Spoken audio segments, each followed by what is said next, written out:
Business should be run in the smell of an oily rag. That's what somebody told me once, and that's what I believe.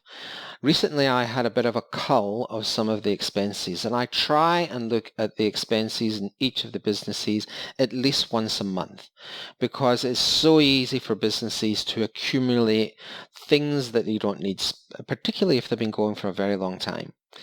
I was in a situation where we were subscribed to things that we didn't use anymore. We were paying for things that had automatically renewed because we were too lazy to just cancel the things. We were spending $10,000, $15,000 on things that we really didn't need and no one was really paying attention to. And it doesn't matter how much that money is, whether it's a few $100s or millions. The point is, one of the ways that you can tell somebody who's a good operator, somebody who's a good businessman, is how efficiently they run their business. That there's no waste. There's the correct amount of staff. You're using the things that you have. And if anything, you want to be slightly deductive.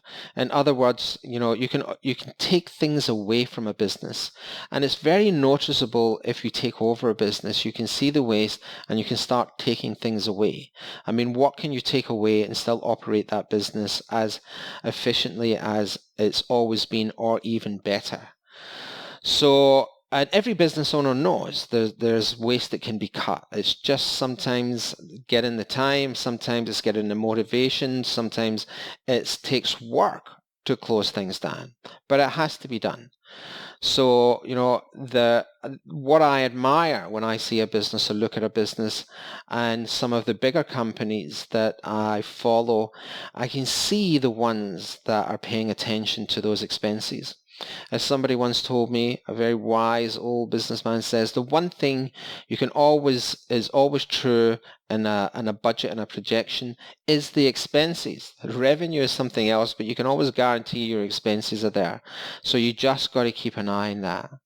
If you like these tips, you can see a lot more of them on YouTube. Give me a like or a comment if you feel so inclined. Thanks for listening.